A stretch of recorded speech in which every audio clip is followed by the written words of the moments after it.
if I start telling people about hell, I might just scare them off. Where are you going to scare them off to? Hell number 2? Or are you just going to sit there and let them burn?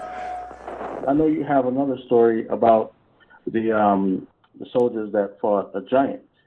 Tell us a little bit about that, because I know a lot of people out there haven't heard this, and I think it's pertinent information. Well, this is the work of Stephen Quayle, and you know, Steve broke this story years ago, and it was just incredible when he did it. And he talks about, you know, the Khandahar giant, and what happened was the contact that he had was the pilot that flew this thing out of Afghanistan. The person, our contact, was the shooter, and obviously there was no collusion between the shooter and the pilot. But what was interesting is the shooter came on the record and told us that he was out in a very remote area in Afghanistan with a platoon, and they had been dispatched because the platoon the day before had gone missing. They missed their rally points. They didn't check in.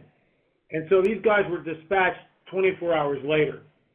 And they began to follow the trail, and the trail led down, it was sort of a goat path, led down this very a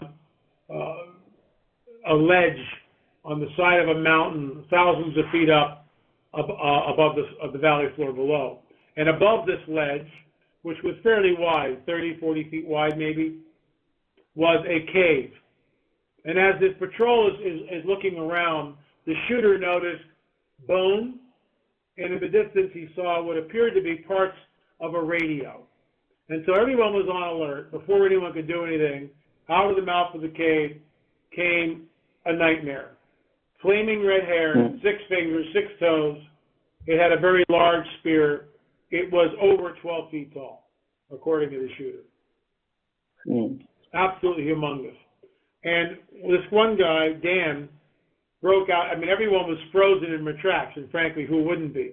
And so Dan was the first guy to sort of come to, as it were. And he started firing his weapon at this thing.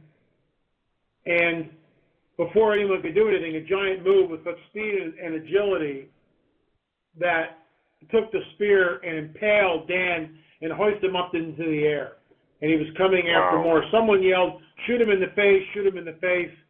They had 308s and, automatic weapons, and they just blasted this guy's lower half of his face off. And the giant tumbled to the ground. Dan was still alive. They called for medevac. They called for assistance. By the time a few minutes had passed, Dan succumbed to his wounds, and a very large helicopter came in, and they dropped the cargo net in, and they rolled this giant into the cargo net, and off he went. Later on, they wrote their reports, and they were told to rewrite your reports. So there you go. Not mentioning the giant. No, but the giant smelled so bad. It smelled like rotting corpses. As powerful as a skunk, but it smelled like rotting corpses. So, what can I tell you? And I understand that the guys that talk to you, they're kind of different from the one that Steve Quayle broke years ago, and that the people that told you about this, they didn't even know about each other. That's correct. No collusion. If you like our videos, don't forget to hit the subscribe button and the notification bell to get all our frequent updates.